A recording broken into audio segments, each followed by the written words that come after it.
Today is the day 3 notes for this chapter. So it's very, very similar to what we did yesterday. It's just looking at word problems now and solving them using substitution. So here's our first one. I'll give you a second to get it going.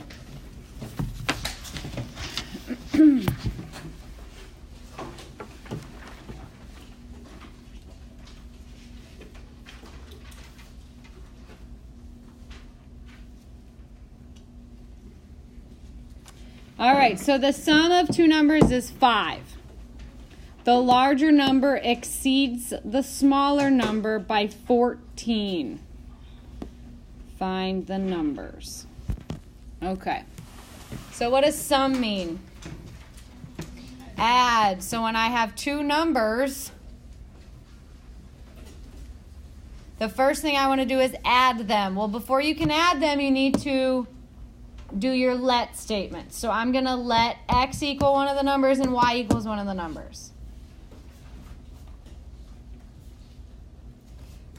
Now, they distinguish the two numbers. In the second sentence, they call one the smaller number, one the larger number. So it doesn't really matter which variable you pick, but I'm going to let x be the smaller and y be the larger.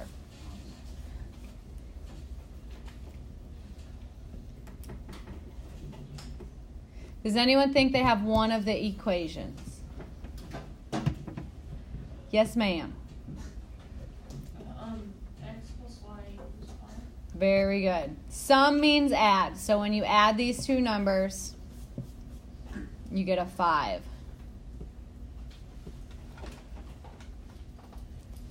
Okay, I see a word that I don't feel real super confident about. Exceeds. What does that mean? Yes? Doesn't that mean bigger than? Yeah. So it's kind of like the fancy way of saying like one of them is 14 numbers bigger than the other one, right? So if you take the smaller one and you add 14 to it, you should get the larger one. Or the larger one equals the smaller one plus 14. So the step we just did is really the only new step for today. Past this, we're just solving it like we did yesterday. So how would I solve this using substitution? Yes? Plug x plus 14 x y. Very good. So I'm going to take this, I'm going to plug it into the y in the other equation. So x plus 14 equals 5.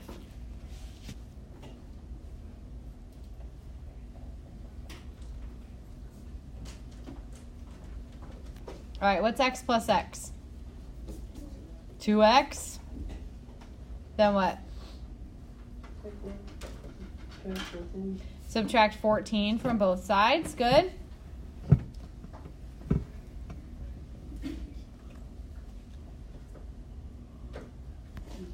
Then we can divide both sides by 2. And I get negative 9 halves.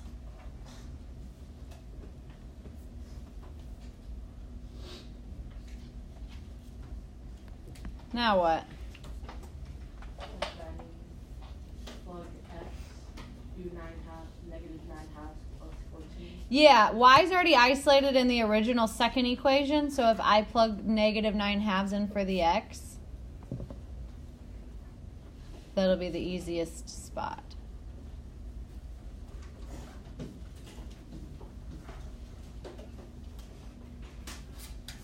Okay. And again, the calculator would be great if you don't want to deal with fractions. If you don't like dealing with fractions, that's fine. If not, you'll have to get common denominators. So multiply 14 over 1 times 2 over 2, and you get 28 over 2. And then 28 minus 9 is 19. Keep the denominator the same. So my answer here is negative 9 over 2. 19 over 2.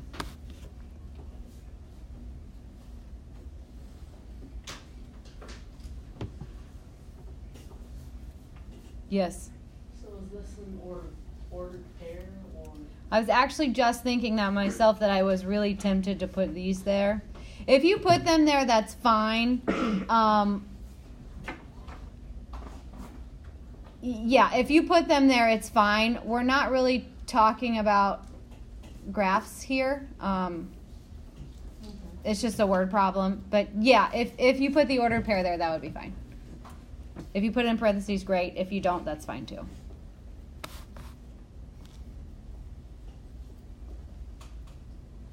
Any questions? All right, here's B.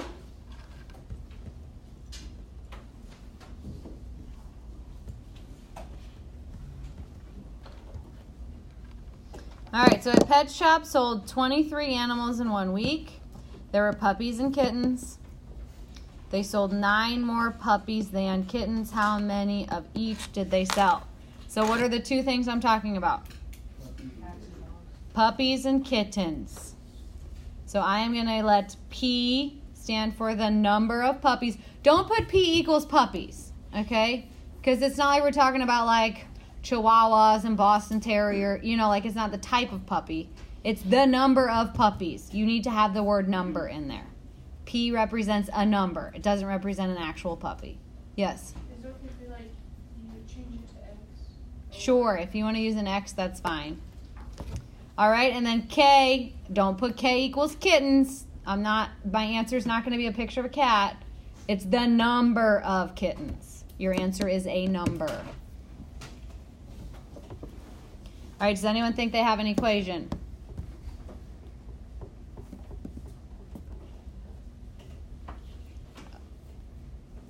Look back here. You. Sorry, I don't want to say your name for my YouTube channel. Go on. Yes, you. What? Yeah, so when you add them together, you should get 23. They sold a total of 23 animals. So the number of puppies plus the number of kittens needs to equal 23.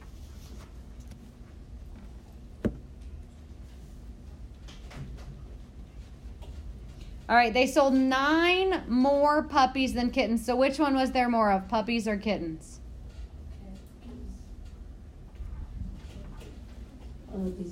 Puppies. Puppies is the bigger one. So that means you have to start with kittens and add the 9. This would be a common one since the word puppies is closer to the 9.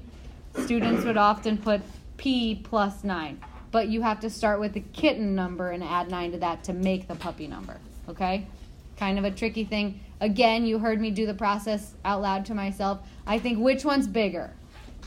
The puppies is bigger, so you better be adding to the smaller one, kittens. Or the alternative would be to say K equals the number of puppies minus 9. That would work too. All right? Now it's just like yesterday. So I'm going to plug K plus 9 in for the P in the other equation.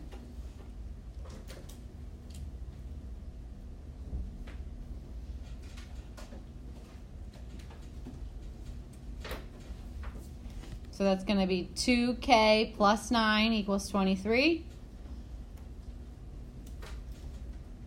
Subtract 9 from both sides.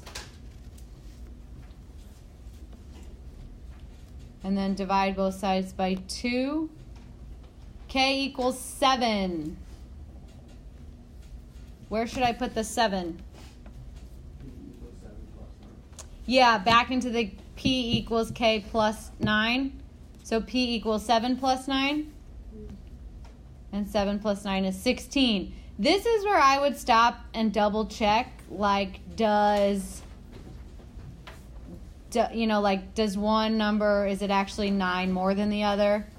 And do they add to make 23? I mean, that's real easy to check, and both of those things work out. So we are good to go. And your answer here, it's not an ordered pair, just like the last one. The last one was just 2 numbers, so that's why they were just listed as regular numbers. Here we're talking about puppies and kittens, though. Yes, ma'am? Could we leave it as like X equals, like something like X equals 9 and, or X equals 7 and 9? If you decided that X stood for puppies, you still need to write puppies at the end. If it says numbers of puppies, you still need to write puppies at the end? Yes. If it's like in part A, the question just asked us for numbers, so we just had numbers with no labels. But yeah, if you're talking about the number of puppies, whether you called it X, Y, or P, you should still put the word puppies in your answer. Yep. Other questions? All right, here's part C for today. Only 4 examples today, so you'll have a pretty decent amount of time to work on homework.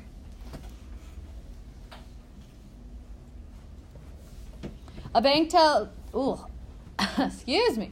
A bank teller has 112 bills. They are $5 bills and $10 bills.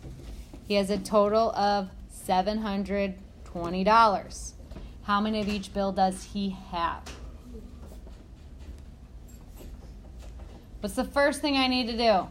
Yes, sir. Label the number. Yeah, do your let statement. So I'm going to use F for number of $5 bills and T for number of $10 bills. So F for 5, T for 10. And that represents the number of each bill. So when I add F and T together, what should I get? Nope. Yeah, the actual number of bills is 112. So just plain old F plus plain old T should be 112. The next equation will take into account how much each of them is worth. What's a $5 bill worth? Okay. What's a $10 bill worth? $10. So you need to multiply each of those variables by its respective amount. So $5 for each of the $5 bills plus $10 for each of the $10 bills, and that should give you the total amount of $720. Now, none of the variables are by themselves, so what should I do? Yes. On the top one, subtract T. Very good. You could subtract F if you want and then plug it in for T. You could subtract T if you want and plug it in for F. It doesn't matter. They're equal amounts of work. But since I got F by itself, I need to replace the F in the other equation with 112 minus T. Don't forget to keep the parentheses.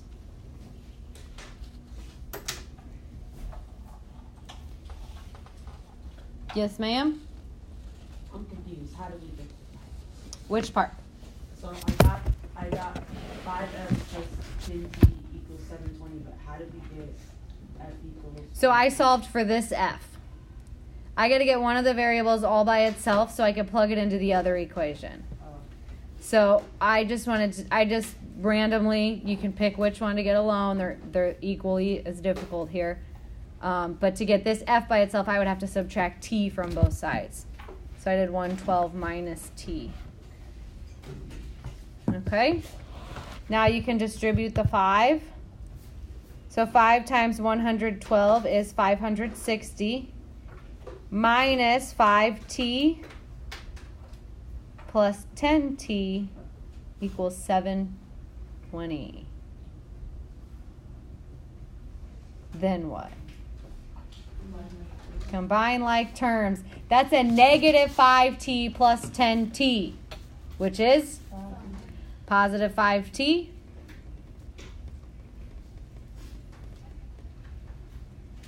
All right, subtract the 560 from both sides. And then divide both sides by 5. And I'm getting that T equals 32. Questions? Now, where's the easiest place to put the 32? Yeah, F is already isolated here, so just do 112 minus 32. Which is? 80.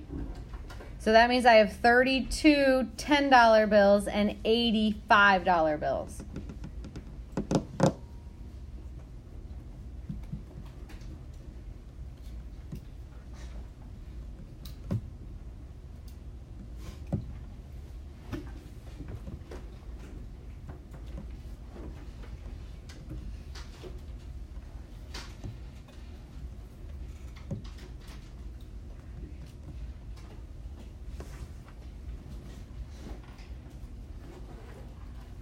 All right, and here's our last one for today.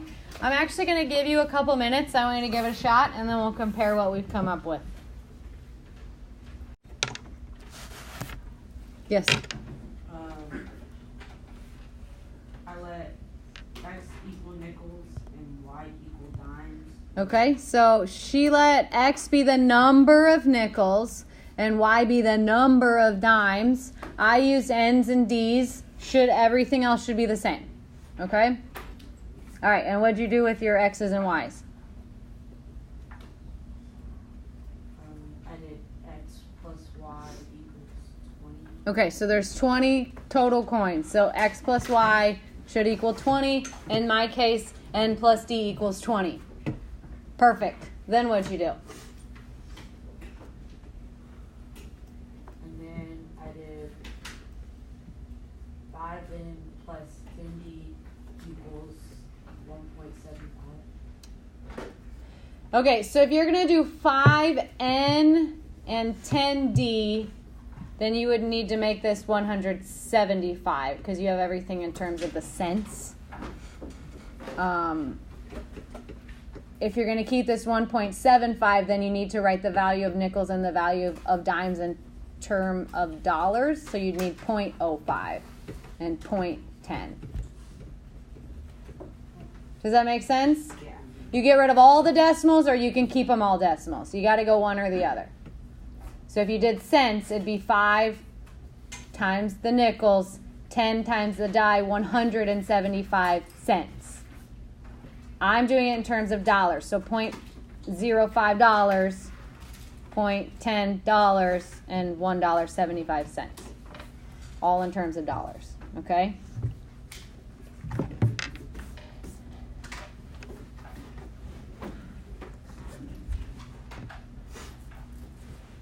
All right. Now what? Yes, sir. Very good, though, with the equations. Yes. Subtract D from the top. Oh, did you guys see that? That's magical. See how I have it in decimals? And then it goes to no decimals? So, yeah, either way is fine. No decimals makes it easier. Sorry, I didn't realize they were going to switch. Last time I looked through this, I probably didn't even notice that they had switched. But yes, if you want to change it all to no decimals, that's fine. You just move each decimal back 2 places. If you want to keep it as decimals and just plug everything in the calculator, that'll work too. You should end up with the same answer. But yes, then we're going to get N by itself.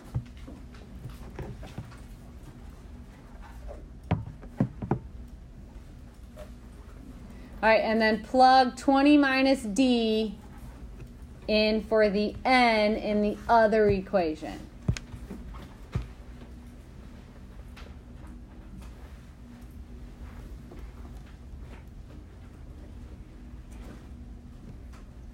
All right, then distribute the 5. So 5 times 20 is 100 minus 5 times D is 5D. Combine your D's. Negative 5D plus 10D is positive 5D.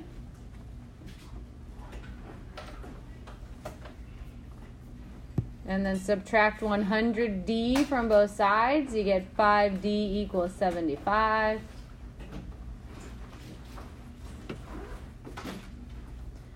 Divide.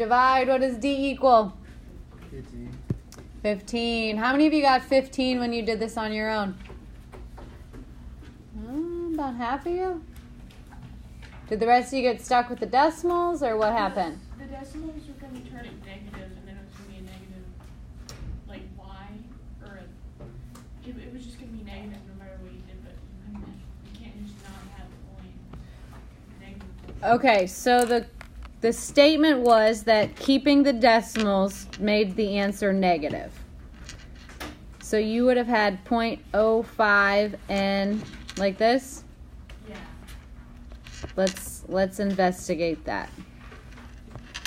Okay, and then you plugged 20 minus D in for the N. So 0.05 times 20 minus D. Does this still look right? Okay, when you distribute, I'm just going to use the calculator. I don't like decimals by hand.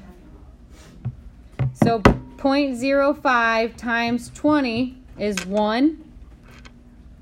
Minus, that would be 0.05D plus I'm just going to make this 0.1. Is everyone okay with that? All right. So 0.1. So then this is 1 minus 0.05, well, plus, because, yeah, becomes a positive. Okay, and then when you subtract 1, I'm just going to write it up here. I'm out of room. Too much going on. 0.05D equals 0.7. How are you getting a negative? What's 0.5 times 20? 0.5 times 20 is 1. Where did you get 1? I just... 0.5 times 20, that's 10. 0.5 times 20, 0.05. Oh. 0.5 would have been a $0.50. 0.05 is a nickel. So yeah, whether you cut the decimals or not, you should still get the same answer, which from here, when I divide those, I would get 15. So we should be good, decimals or not. All right, everyone's still getting 15? We're good? All right, so the next step now is to plug the number of dimes back in to find the number of nickels. D is already isolated here, so plug the 15 in. 20 minus 15 is 5. So we have 5 nickels and 15 dimes. Real quick, in my head, I would say, do those add to 20? They do. And then I wouldn't even use these equations. I would think like in real life. Okay, if I have 15 dimes, that's $1.50, right? 5 nickels is the same as a quarter, right? Which is 25 cents. $1.50 plus a quarter, or 25 cents, is $1.75. So I would take it back to real life and see if this scenario still works. All right, what did we learn today? Solving systems of equations. We definitely did that. I would probably just put word problems.